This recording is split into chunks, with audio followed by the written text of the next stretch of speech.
Miyamoto मुसाही एक मशहूर swordsman था जिसने अपनी लाइफ का कोई डुअल नहीं हारा था। ये बात है जापान के मिडिवल दौर साल 1584 की। एक छोटे से गांव मियामोतो में एक बच्चा पैदा होता है जिसका नाम रखा जाता है बेनोसुके। उसकी माँ उसी वक्त इंतकाल कर जाती है और बाप का पता ही नहीं। किस्मत ने उसे तनहा नहीं छोड़ा। माँ की दूसरी शादी शिनमेन मुनसाई से हुई थी, एक शानदार स्वॉर्ड्समैन और उतना ही टॉक्सिक स्टेप फादर। मुनिसाई ने कभी बेनोसुके को अपना नहीं माना। रोज झगड़े, चीखो पुकार और मारपीट, और सिर्फ 6 साल की उम्र में उसे घर से निकाल दिया। बेनोसुके चला गया अपने बुद्धिस्ट अंकल के पास और वहां उसे पहली बार सुकून मिला। जब वो 12 साल का था, एक दिन शहर में घूमते हुए उसकी नजर एक पोस्टर पे पड़ी। एक रोनिन अरीमा की ही खुले चैलेंज दे रहा होता है, जो भी हिम्मत रखता है मुझसे तलवारबाजी करे। बेनोसुके के पास तलवार नहीं थी, लेकिन एक लंबी लकड़ी जरूर थी। वो अरीमा के पास गया और कहा, मैं लड़ने के लिए तैयार हूँ। अरीमा हंसता है और अपनी तलवार निकालता है। बेनोसुके उसके इर्द गिर्द घूमता है और एक ही वार में अरीमा की तलवार गिर जाती है। फौरन एक और वार सीधा उसके सर पर। अरीमा गिर जाता है। 12 साला बेनोसुके ने अपना पहला डुअल जीत लिया था। लेकिन उसके बुद्धिस्ट अंकल को यह सब पसंद नहीं था। वो कहते थे लड़ाई से दूर रहो और सुकून ढूंढो। और बेनोसुके ने कोशिश भी की। लेकिन जब वो 15 साल का हुआ, उसे फिर एक चैलेंज मिला, तातेशिमा अकायामी का। और इस बार भी बेनोसुके ने उसे हरा दिया, बल्कि मार दिया। यही वो वक्त था जब उसने डिसाइड किया ये जिंदगी वो नहीं जो उसके अंकल चाहते थे। उसने अपना नाम बदल दिया। अब वो था मियामोतो मुसाही।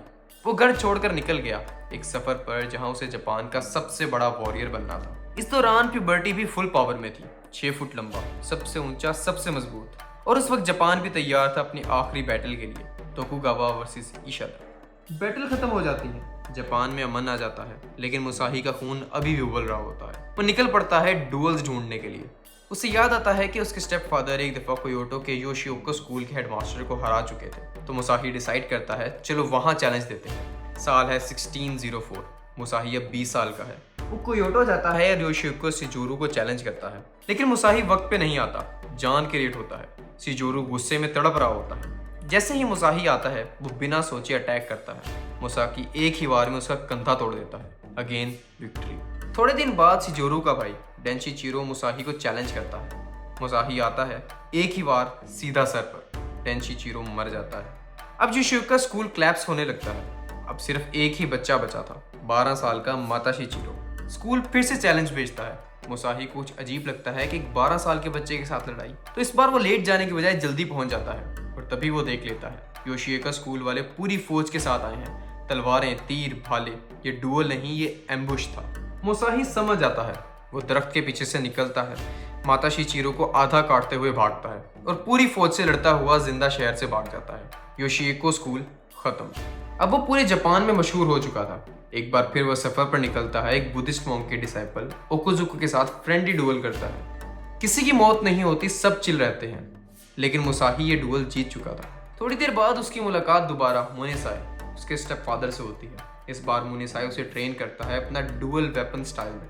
मुनेसाई स्टाइल को और इवॉल्व करता है और अपना लेजेंडरी 2 स्वॉर्ड स्टाइल बनाता है। अब वो 23 साल का है। ईडो में एक समुराई शिशिडो बाइकन उसे चैलेंज करता है, जिसके पास होती है एक कुसिरिगामा, एक चेन और सिकल वाली वेपन। मुसाही चेन के पैटर्न को समझता है और सही वक्त पर अटैक करके एक ही बार में मार डालता है। फिर एक फाइटर आता है, मूसो गुनासुके, बो स्टाफ मास्टर। मुसाही उसे एक नई टेक्निक जूजी डोम से हरा देता है। गुनासुके हार के बाद चला जाता है और लोगों को बताता है, मैं मुसाही को हरा चुका हूँ। चाहे झूठ हो, लेकिन उसका स्कूल सदियों तक चलता रहा। मुसाही ईडो में एक साथ 2 ओपोनेंट्स को हरा देता है और उसका नाम पूरे जापान में घूम रहा होता है। और फिर आता है सासाकी कुजीरो का नाम, जापान का सबसे डेंजरस स्वॉर्ड्समैन। डुअल फिक्स होता है 13 अप्रैल 1612, गनरियू आइलैंड। मुसाही एक बार फिर लेट आता है। बोट में मौजूद पैडल से एक वुडन स्वॉर्ड बनाता है। जब वो पहुंचता है, सासाकी गुस्से में लाल।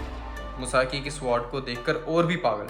सासाकी अपनी तलवार निकालता है और शीत जमीन पर फेंकता है। सासाकी अटैक करता है। उसका स्वेलो कट मुसाही के हेड पैंट को काट देता है। मुसाही पीछे हटकर सूरज को अपनी पीठ पे कर लेता है।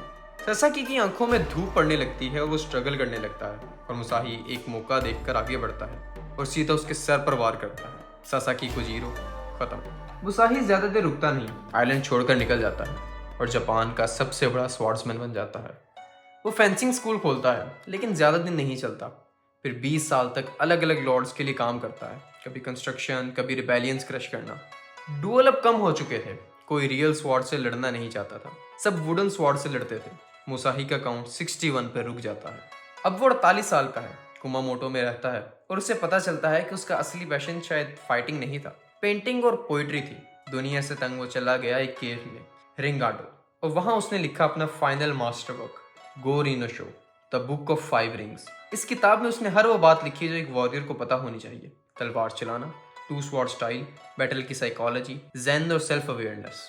आज मियामोतो अपने डुअल्स की वजह से नहीं बल्कि अपनी रिटायरमेंट की लाइफ से जाना जाता है, जहां उसने ये बुक्स लिखी और बुद्धिस्ट वे ऑफ लाइफ को अडॉप्ट किया।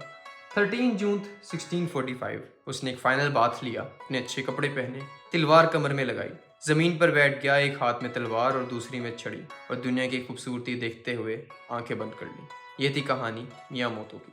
मिलते हैं अगली वीडियो में एक नई कहानी के साथ। तब तक के लिए अल्लाह हाफिज़।